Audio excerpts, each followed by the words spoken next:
I want to thank everyone who came out in Cheyenne, Wyoming. I kept doing a southern accent the entire time I was out there, and I was addressing it, but I don't know what Wyoming people sound like.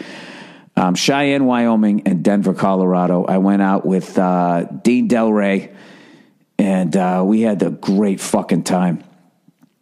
We played this, the Cheyenne Civic Center. How cool does that sound? Had all this amazing woodwork inside of it that really looked like one of those log cabins that either an oil man or a fucking Hollywood starlet goes and buys.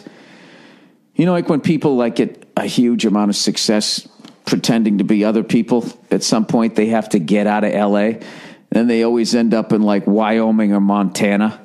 It's fucking hilarious. And they buy what looks like a log cabin, sort of.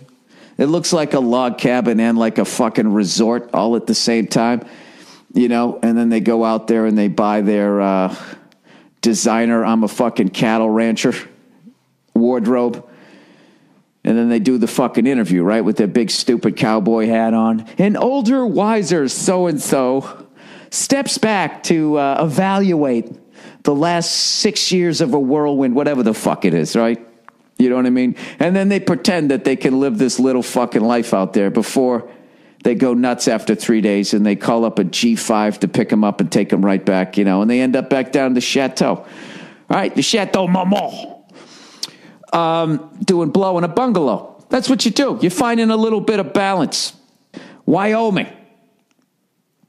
Cheyenne, Wyoming. So I go there, and, you know, this was the last of the 50 that I had to do.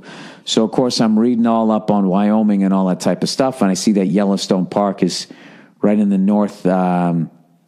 northwest corner of it, and I'm like, well, fuck, I got to go up there and go do a gig in the middle of nowhere at some point.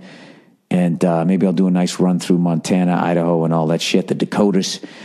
You know, I get into all that fucking nerdy shit, right? So we do the gig. We have a great time. I take some pictures with some people afterwards. And when I was on stage, I was saying, hey, where should we go tonight if I want to go out and have a pot, right? So, of course, everybody's yelling out everything at the same time, and I can't hear anything. So I'm like, one at a time. And then just in the back, this guy yells out, the green door! Said to go to the green door, and then the whole crowd just goes, like, you know, don't go there. And I was like, I didn't even need you guys to say that. The green door just sounds like some creepy serial killer place. So I go, I'm not fucking going there. So then somebody said, but I forget the fuck it was called, the Cadillac Lounge or something. I took a picture of it. So I decide, you know, all right, that's where the fuck we'll go. We'll go over to this thing. I'm actually looking up the picture right now on my phone here. Come on. Where is it? There it is. The Cadillac Ranch. Sorry. So we go in there, you know, there's a big American flag lit up on the side. I'm like, all right, here we go. Let's fucking go in there and see what this place is about. And we went in there, and I got to tell you, man, it was the most diverse group of fucking people I've ever seen in my life. And I think for the simple fact there was no other place to go. So there was like a group of bikers. There was soldiers. There was like ranchers. There was a group of lesbians, and then there was just filler people that you couldn't really tell what the fuck they were. They was older, younger, the whole fucking thing. So we're in there like, wow, man, look, this is nuts. And then it had a real like cowboy kind of feel to it, yet there was like a fucking DJ playing like modern music. It was fucked. So we're in there, and Dean, for whatever fucking reason, is just pointing at shit, and people going, look at that fucking guy. Look at this shit. Look at this fucking bar. And I'm sitting there going, Dean, stop pointing at shit.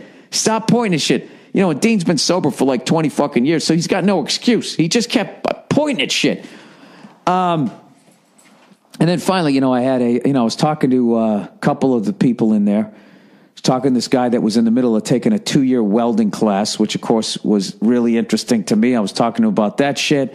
I was talking to some other people, and then at one point somebody said, hey, you want a whiskey? So like my thing now when I go on the road and I drink, I have a beer and a whiskey or a scotch, and then that's it. I call it a fucking night. And it's been working out great for me. You know what I mean? So I have a nice little taste, but then I don't get hammered. And then I'm fine the next morning and I can work out and shit, right? So this guy offers, he comes over, hey, I got to buy a drink. I said, well, I'm just getting a beer. And I said, well, all right. Well, I was going to get a whiskey too. He goes, well, what do you want?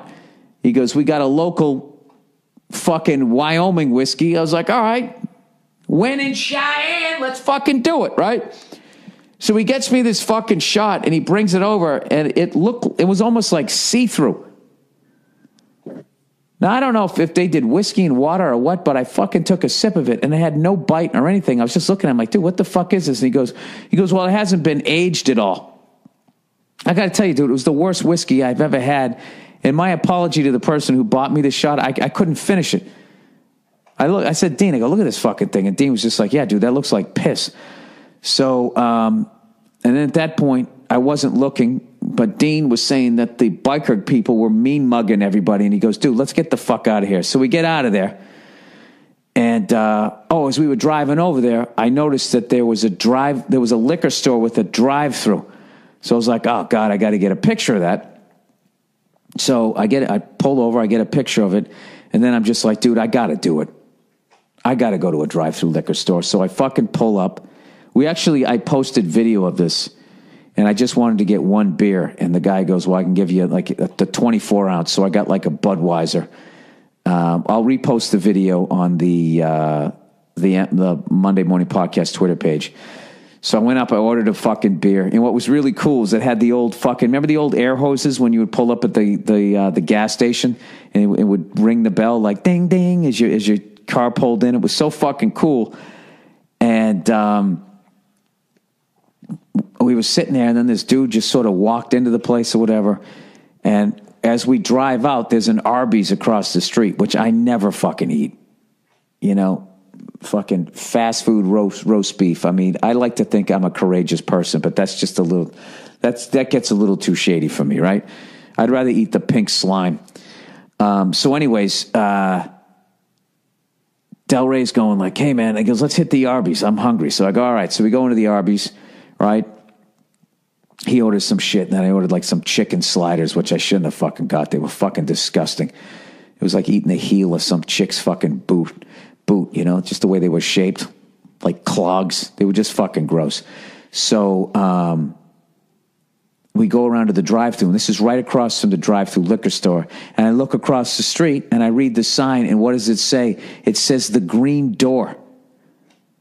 So the drive-thru liquor store is part of this shady fucking titty bar called the Green Door that urban legend said that there was a one-legged stripper in.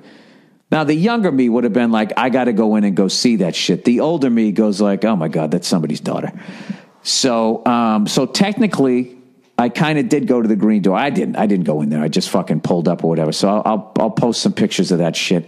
Let me see if I actually took them. So, and then the next day we got up, right, and we wanted to go to some local place to get breakfast, and we went to this local place, and I don't know if the regular chef was out of town, but I ordered eggs over easy, and I cut into them, dude. They were so undercooked, like it came out clear. Like the white part of the egg was still clear, like, when those people drink like egg whites, it was like that. And so Dean's eggs were the same way. And I just never sent food back, so I just stirred them in with the fucking hash. I mean, they should have just served the eggs in a glass like fucking Rocky Balboa, and I just suck it down. And I noticed a woman diagonally from me, she sent her eggs back too. And then in the end, when I went to pay, she was just like, how was it? And when I said it was great, I kind of stumbled. It was great. And then she goes, and then she immediately looked up. She goes, was everything okay? Was everything okay? So... I'm just guessing that the normal chef was out of town, so I'm not going to out this place as being something bad. But it was pretty rough. It was one of the worst breakfasts I've ever had. But when we came back down, we were driving down to Denver. I literally feel like a little kid right now. Like I'm just telling you every moment of this tour. But Dean's a big motorcycle guy. He's been riding for 30 years. So they had this huge fucking Harley Davidson dealership right on the 25 as we were coming down. So we stopped in, and I didn't know, but Harley has a new bike that's just right out of my childhood. It's called the 72, and it's got the big spoked front wheel. It's got the handlebars. It's like fucking Arthur Fonzarelli's bike, which obviously was fucking from the 50s or whatever. But I haven't ridden in like a year and a half, and I don't know, man. I think I got to ride that bike. I think I'm going to rent it just one day. There's a park up around where I'm at. I'll rent it on like a Sunday and just go up there in the morning time and just fucking ride it around and bring it back. I'm too much of a pussy to ride all the time because, I got too much to fucking lose. And, oh my God, they had one in this black and gold metal flake. It was fucking good. It's just perfect, man. As much as I love the Road King, like every wannabe motorcycle rider who watched a couple episodes of, whatever that fucking show was. What was that fucking show there that everybody watched about the bikes? Like every fucking wannabe badass who doesn't have a tattoo and is not a motorcycle guy. Like Del Rey took a picture of me on the fucking 72, and I just started laughing. I was like, how much am I not a motorcycle guy? Like, do you realize of what a fucking nerd you have to look like to sit on a Harley and still look like somebody you could bully? I look like every fucking just white dude having a midlife crisis that who watched it. What is that fucking show? What is the fucking show that was all about the motorcycles that everybody watched? I never got into it. God damn it. It's the perfect reference for this shit. But, I want to thank everybody that came out. Cheyenne, Wyoming. I know it was last second, but I had a great time. I had a great time in your state capital. It was just a really, really cool fucking town. And I had a great time in the Cadillac Ranch there. That sounds, I swear to God, like the fucking Bunny Ranch. It sounds like a fucking whorehouse, but it wasn't. It was cool talking to the people there. And thank you to everybody, that bought me a beer and a shot and all that shit. And thank you everybody in Denver, by the way, which was just a fucking insane show. That was another special one just because I've done so many fucking gigs in Colorado in the middle of nowhere. I always bring up Arapahoe Community College. I'll never forget that nooner where they had me standing in an area where 3 hallways met right before class ended. That was a fucking nightmare. Next to a popcorn machine and 5 people scattered out about 40 chairs, empty chairs.